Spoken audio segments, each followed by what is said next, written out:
नमोस्तु महर्षि। महर्षि, आपके मुखारविंद से जब आचार्य भगवान के चरणों में आप कुंडलपुर पहुंचे और उस समय आपने क्या सीखा ये तो हमें जानने मिला। भगवान, ये प्रार्थना है कि जब इतनी अस्वस्थता के बाद पूज्य गुरुदेव से आप अलग हुए, उस समय कुंडलपुर से विहार के क्या मनोभाव आपके थे और आपके क्या अनुभूति आपके अंदर थी? कृपया शंका का समाधान करना। गुरु से कोई भी शिष्य जुदा होना चाहता ही नहीं।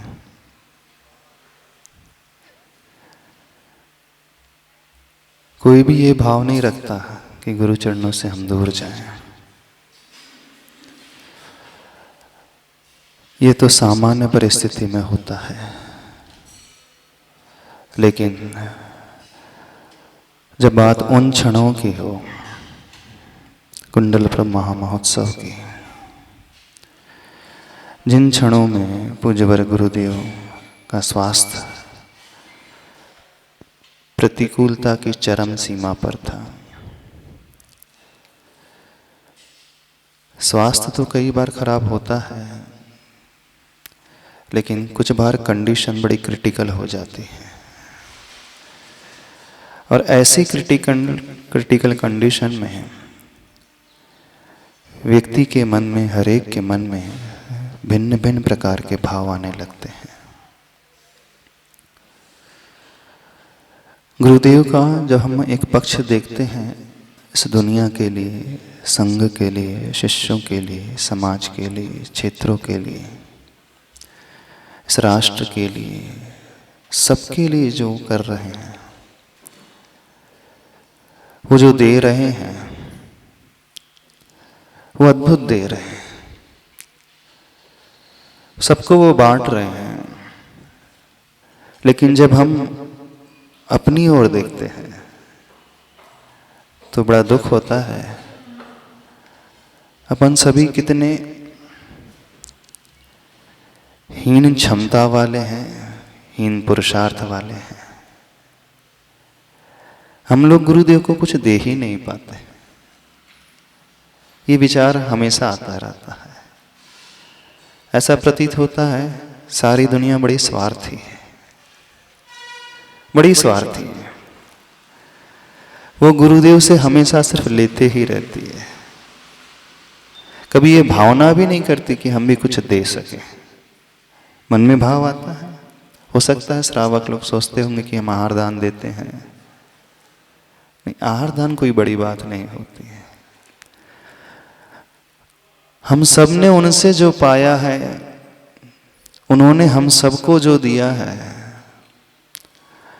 उसकी कीमत कोई आंक ही नहीं सकता। कोई भी व्यक्ति नहीं आंक सकता, संभव ही नहीं। यानी वे हमेशा देते रहते हैं। जब हम उनकी ओर देखते हैं तो बड़ा दुख होता है कि देखो, कुछ व्यक्ति ऐसे होते हैं जिन्हें सिर्फ बांटने में ही आनंद आता है, जिन्हें सिर्फ दुनिया को खुश रखने में ही खुशियां मिलती है, और वह खुशियां किसी भी कीमत को चुका करके पाना हो, उसके लिए वो तैयार हो जाते हैं। वो अपने बारे में रंच मात्र भी चिंतन नहीं करते, न अपने शरीर के लिए, न अपनी प्रतिकूलताएं, उसकी ओर उनका ध्यान ही नहीं जाता। हमें वो भी क्षण याद है जब कुंडलपुर महामहोत्सव में हमने आचार्य भगवान के आहार को देखा, आचार्य भगवान के उन आवश्यक को देखा, आचार्य भगवान के उस शरीर को देखा। शरीर में शक्ति नहीं के बराबर, बिल्कुल। शरीर एकदम जर्जर। जब वैद्य लोग आए, डॉक्टर लोग आए, उन्होंने एक बहुत बड़ी बात डिटेक्ट की, खासकर स्वप्निल सिंगई जी, अनिल सिंगई जी। आचार्य भगवान का हीमोग्लोबिन बहुत कम हो गया था। न केवल कम हो गया था, ब्लड फॉर्मेशन ही बहुत कम होने लगा था। और जब ब्लड फॉर्मेशन बहुत कम होने लगता है तो व्यक्ति जो भी आहार ग्रहण करे वो शरीर को लगता ही नहीं। गुरुदेव पैर उठाते थे तो उनकी जंघाएं कांपने लगती थी। नहीं, पैर रखने की भी शक्ति भीतर नहीं थी। और ऐसे प्रतिकूलता को लेकर के गुरुदेव की जब हम भावना देखते हैं, बड़े बाबा के प्रति, कुंडल के प्रति, संघ के प्रति, देखना जब हम लोग आचार्य भगवान के चरणों में पहुंचे उस समय स्थिति क्या थी। सवेरे सवेरे प्रातःकाल भक्ति के पश्चात आचार्य भगवान मुनि संघ की क्लास लेते थे, चिंतन देते थे, लगभग 1-1.25 घंटा। दोपहर को आरिका संघ के लिए आचार्य भगवान जब इरियापत उनकी हो जाती थी उनके लिए 1 घंटा चिंतन देते थे। इतना ही नहीं, जब उनकी क्लास संपन्न हो जाती थी पुनः मुनि संघ के लिए वो अलग से बुलवा करके विशेष चिंतन जो वर्षों से उन्होंने सहज करके रखा। प्रतिदिन जब शास्त्र का स्वाध्याय करते हैं नई नई बातें आती हैं तो आचार्य भगवान की ये भावना है कि मेरे भीतर कुछ भी रहने ना पाए। जैसे पूज्यवर आचार्य भगवान श्री धरसेन स्वामी जी के भीतर एक भावना थी कि मेरा शरीर अधिक समय तक साथ नहीं देगा और कहीं ऐसा ना हो कि यह ज्ञान द्वादशांग के एक अंग का ज्ञान अभी वर्तमान में है वह हमारे साथ ही चला जाए। इतनी पीड़ा उन आचार्य प्रवर धरसेन स्वामी जी की थी और उसी पीड़ा को शांत करने के लिए उन्होंने पुष्पदंत और भूत बलि आचार्य भगवान को आमंत्रित किया था ताकि वह ज्ञान उन तक पहुंच सके और आने वाली संस्कृति तक 21,000 वर्ष तक जो धर्म चलेगा वो कैसे किस बल पर चलेगा, बस इसी बल पर, ज्ञान के बल पर चलेगा, क्योंकि उनका समय निकट आ रहा था। ठीक ऐसी ही भावना आचार्य भगवान की। देखना आचार्य प्रवर धरसेन स्वामी जी का स्वास्थ्य फिर भी बहुत अनुकूल था। जब कुंडलपुर में आचार्य भगवान का स्वास्थ्य हम देख रहे थे, एक तरफ उनका शरीर जो शिथिल हो गया था और दूसरी तरफ उनकी जो तीव्र उत्कंठा थी। कौन सी उत्कंठा थी? अपने लिए कुछ नहीं बचाना। जो भी हमने चिंतन से पाया है, जैसे वो माँ है ना, दही को मथती है, उसमें से मक्खन निकालती है, सार सार निकालती है और वो घी को प्राप्त करती है। तो आचार्य भगवान की एक ही भावना थी कि इतने दिनों से जो हम चिंतन करते चले आ रहे हैं, सोचते चले जा रहे हैं, जो शास्त्रों में नहीं है, सुनना ध्यान से, शास्त्रों में नहीं लिखा है, शास्त्रों में तो सूत्र हैं, शास्त्रों में तो सिर्फ गाथाएं हैं, शास्त्रों में तो संकेत दिए हैं, लेकिन वह संकेत का रहस्य, वह सूत्र और गाथाओं का रहस्य कैसे शिष्यों तक, मुनियों तक, आरिकाओं तक और यहां तक कि विद्वानों तक पहुंच सके। तो आचार्य भगवान ने अपनी शक्ति को न देखते हुए, शरीर की शिथिलता को न देखते हुए, अपने रुग्ण अवस्था को न देखते हुए शक्ति से बढ़कर के सबको दिया। कहा जाता है आगम में कि शक्ति के अनुसार तप होता है और शक्ति के अनुसार ही त्याग होता है। शक्ति के अनुसार ही त्याग कौन सा? वो ज्ञान का त्याग, ज्ञान का दान। लेकिन जब हम आचार्य भगवान को देखते हैं तो आचार्य भगवान की जो देने की भावना है शक्ति के अनुसार नहीं है। इस बात को समझना, शक्ति का उल्लंघन करके, शक्ति की सीमा से बढ़कर के देने की भावना। जब व्यक्ति दूसरों के लिए, जनता के लिए, संसार के लिए, मुनियों के लिए, धर्म के लिए शक्ति को भी न सोचे और सब कुछ देने के लिए तत्पर हो जाए, तो समझना उसकी तीव्र ललक है, तीव्र जुनून है, तीव्र भावना है, बस किसी तरह सबको मिलता चला जाए, मिलता चला जाए, मिलता चले जाए। फिर चाहे वो ज्ञान हो, चाहे वो क्षेत्र की बात हो, चाहे वो धन की बात हो, चाहे वो चर्या की बात हो, चाहे कोई भी छोटी से छोटी शिक्षा की बात हो।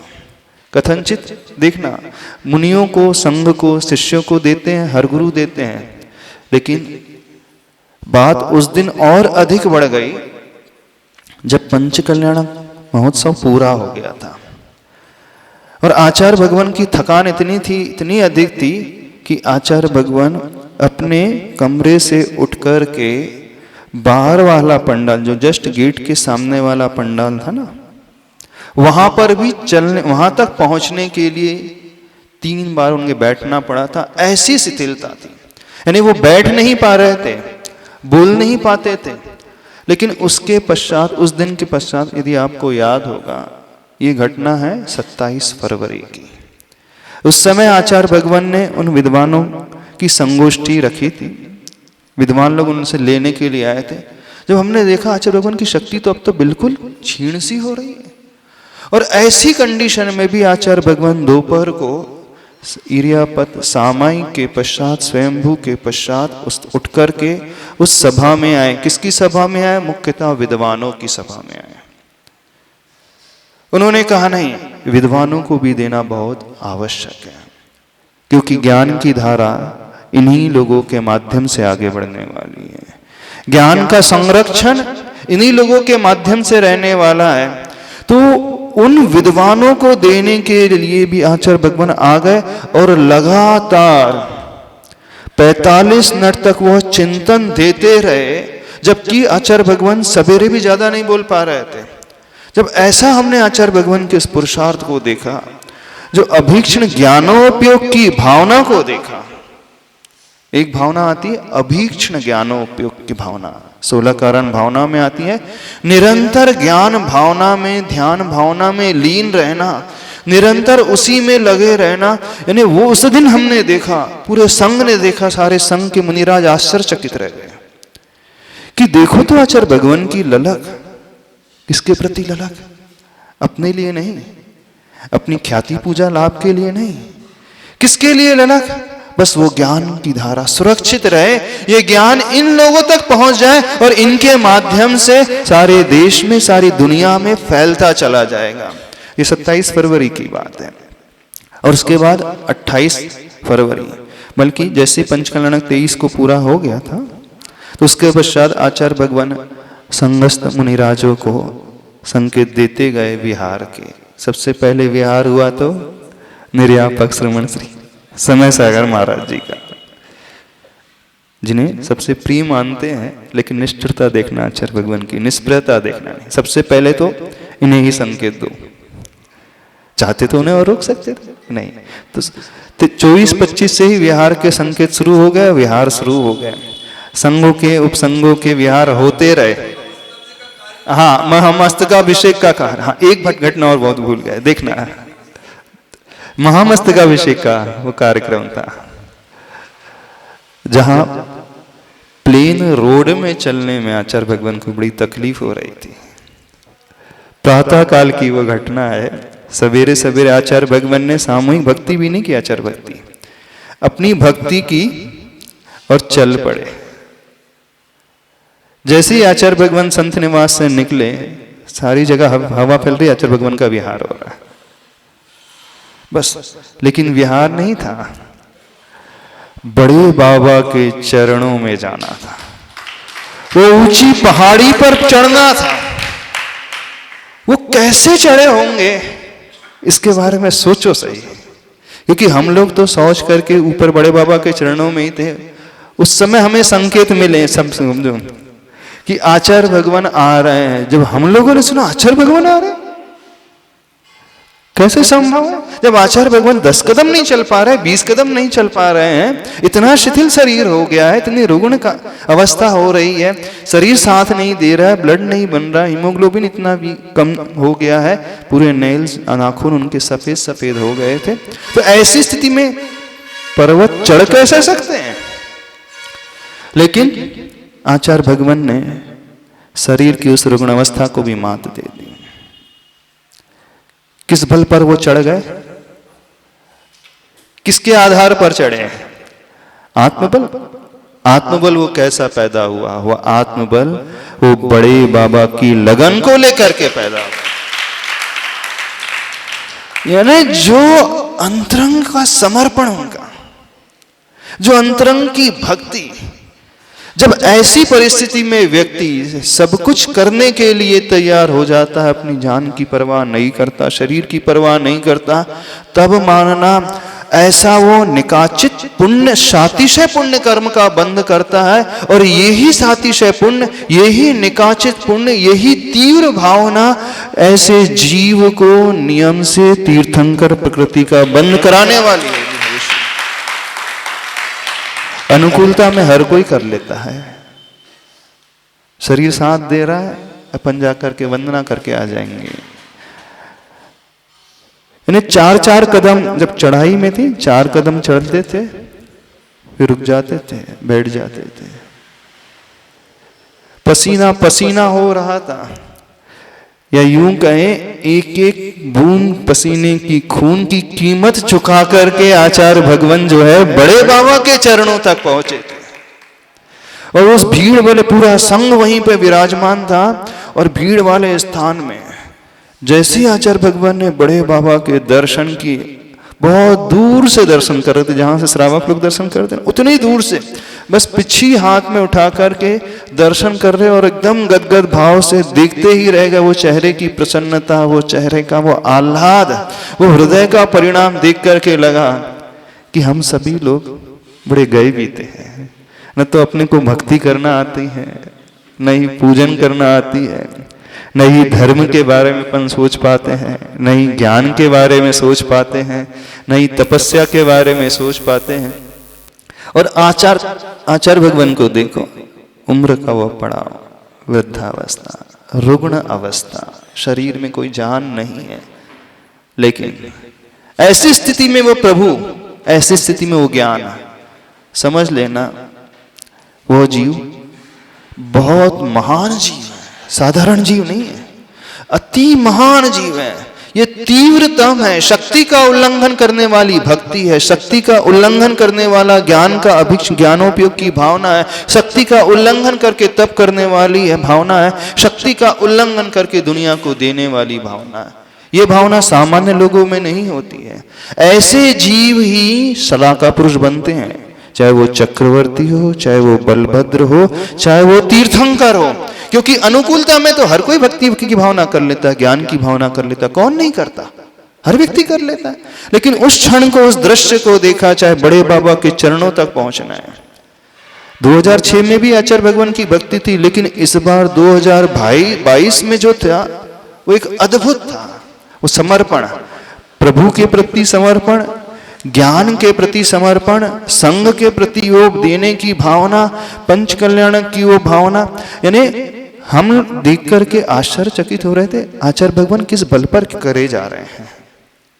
डॉक्टर लोग, सारे वैद्य लोगों ने हाथ खड़े किए, बोले संभव नहीं है, हो नहीं सकता, कोई सामान्य व्यक्ति कर ही नहीं सकता, इम्पॉसिबल बात है। जो डॉक्टर से पूछ लेना, वो कहते हैं कि ऐसे पेशेंट्स को हम आईसीयू में एडमिट करते हैं, सीधे बोतल चढ़ाते हैं और कुछ नहीं करते। लेकिन ऐसी अवस्था में आचार्य भगवान उन विद्वानों को दे रहे हैं, ऐसी अवस्था में संघ को दिन में 3-3 बार 3-3 घंटे तक दिया है, और ऐसी अवस्था में वो प्रभु के चरणों में ऊपर तक पहुंच गए। जब ऐसी परिस्थिति थी, उसके पश्चात हम लोगों को भी संकेत हो गए कि विहार करना है। बस समझ में तो आ गया था, जब बड़े महाराज जी लोगों को संकेत हो चुके हैं, उनके तो विहार हो ही चुके हैं, सबको संकेत मिलना शुरू हो गए हैं, तो अपना नंबर भी अब दूर नहीं है, वो तो लगना ही है, आज नहीं कल लगेगा ही, कभी भी लगना है। पर जब संकेत हो गए, पुनः विचार आया कि देखो, इतने वर्षों के पश्चात तो गुरुवर का समागम मिला, लेकिन अंतरंग की एक बहुत बड़ी प्रसन्नता थी, खुशी थी, जो आचार्य भगवान का जीवन भर का सपना था। बड़े बाबा को उच्चासन देना, सिंहासन देना, पंच कल्याणक प्रतिष्ठा संपूर्ण करना, सानंद रूप से करना, उन प्रतिकूलताओं में करना, प्रशासन की प्रतिकूलता, महामारी की प्रतिकूलता, सारी प्रतिकूलताओं में करना। लेकिन आचार्य भगवान ने उस सपने को बड़े अच्छे तरीके से साकार कर दिया। तो आचार्य भगवान का जब सपना पूर्ण हुआ, तो अंतरंग की खुशी की नहीं, जो चाहा आचार्य भगवान ने वो तो पा लिया। लेकिन जब आचार्य भगवान की शरीर को देखते हैं, उनके हाथों को देखते हैं, उनके चरणों को देखते हैं, उनके जंघाओं को देखते हैं, उनके उस कंपन को देखते हैं चलते समय, तो बड़ा दुख, अंदर से पीड़ा पैदा होगी। आखिर अपने पास कितनी बड़ी कमजोरियां हैं कि अपन चाह करके भी कुछ नहीं कर पा रहे हैं। वो एक व्यक्ति सबको बांट रहा है, हजारों को लाखों को बांट रहा है, और हजारों लाखों मिलकर के एक को नहीं दे पा रहे हैं। क्या है? धिक्कार होना चाहिए अपने आप पर, धिक्कार होना चाहिए व्यक्ति को अपने आप पर। चले श्राव को छोड़ दें, हम संग वालों को, मुनि महाराज को भी विचार आ रहा था, आखिर कितने अपन सब लाचार हो जाते हैं कि चाह करके भी कुछ नहीं कर पाते। ऐसी लाचारी को देख करके कुछ भाव आता है कि नहीं, कुछ तो एक्स्ट्रा होना चाहिए ताकि हम सामान्य लोगों के लिए नहीं, ऐसे महापुरुष के लिए अपना जीवन अर्पण कर सके, उनकी सेवा कर सके, वैयावृत्ति कर सके।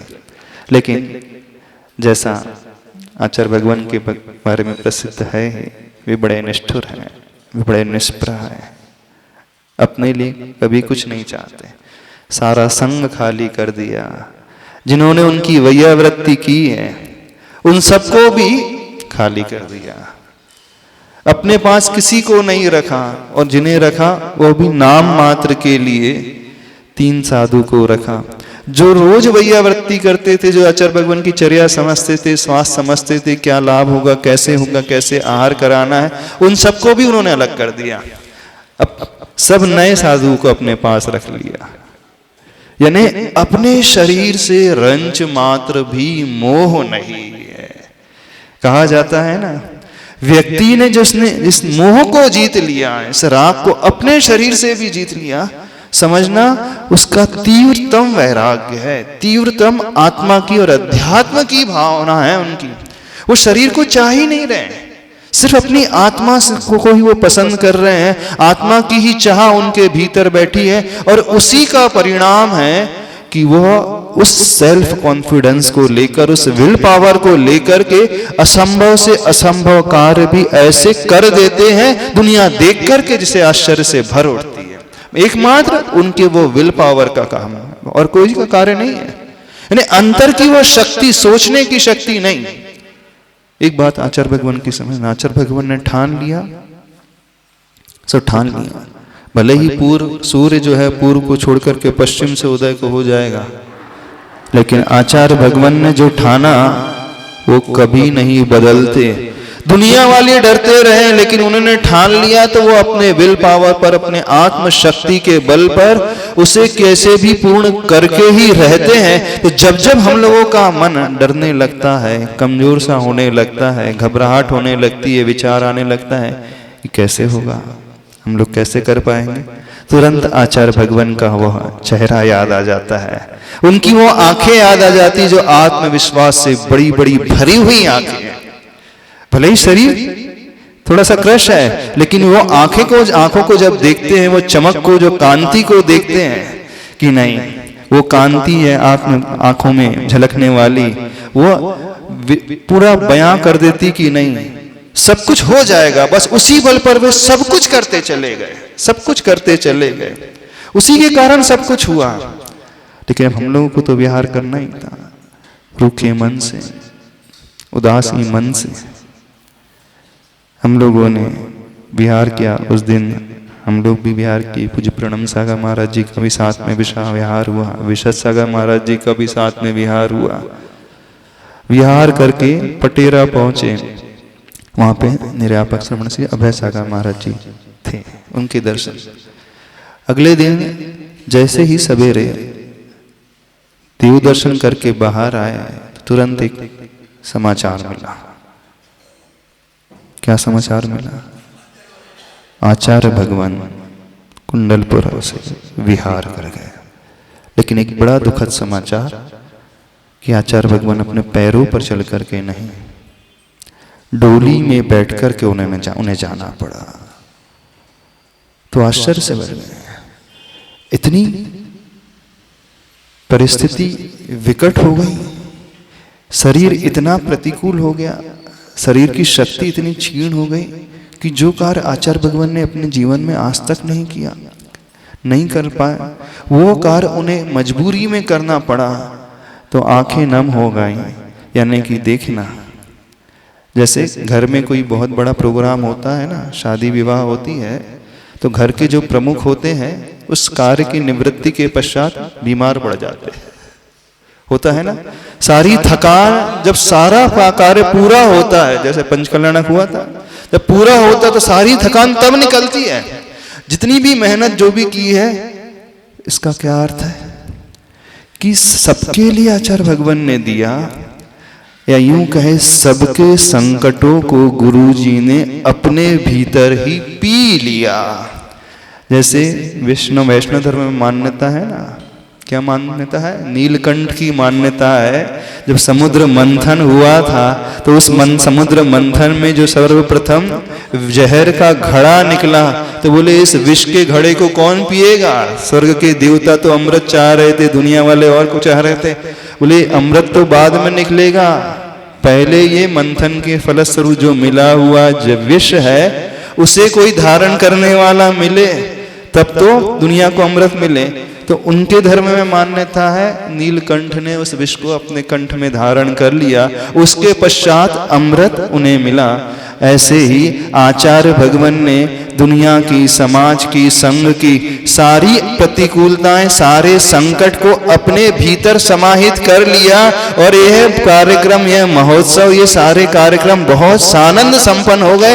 यानी वो महादेव की भूमिका को आचार्य ने भगवान ने निभाया।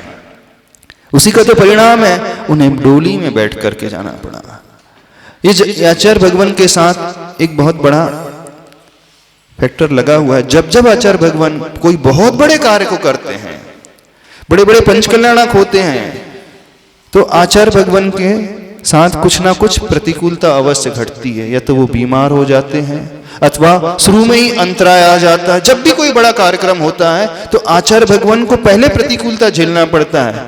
नहीं, झेलना नहीं पड़ता, वो चला करके उन संकटों को पहले अपने भीतर समा लेते हैं और दुनिया के सामने वो आनंद का क्षण ही वो बटोरते रहते हैं। हम सब तो बड़े प्रसन्न हो रहे हैं, खुश हो रहे हैं कि कुंडलपुर का महोत्सव इतने अच्छे से संपन्न हो गया, लेकिन उस रहस्य को समझो तो सही। उस विष को, संकटों के विष को पिया किसने है? उस विष को पीने वाले आचार्य भगवान गुरुदेव विद्यासागर महाराज जी हैं। सारे दुनिया के संकट को स्वयं झेला, सारी बीमारी को स्वयं झेला, और उसी का परिणाम ने डोली में चल करके जाना पड़ा।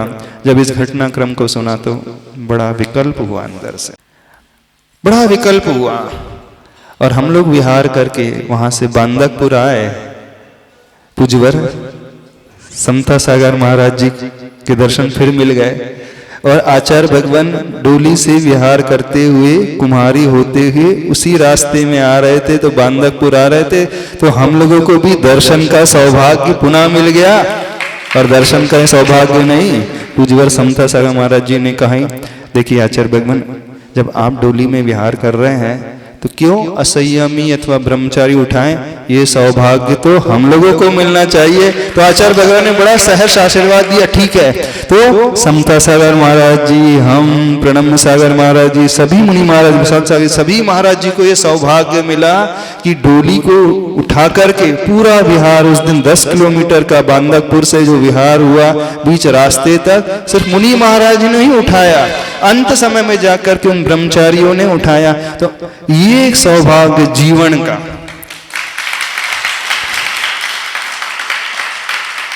अभी तक तो बहुत सारे कार्य किए, लेकिन जैसे तीर्थंकर को उठा करके ना, जब भगवान का दीक्षा कल्याणक होती है तो वो 7 कदम ही चलते हैं।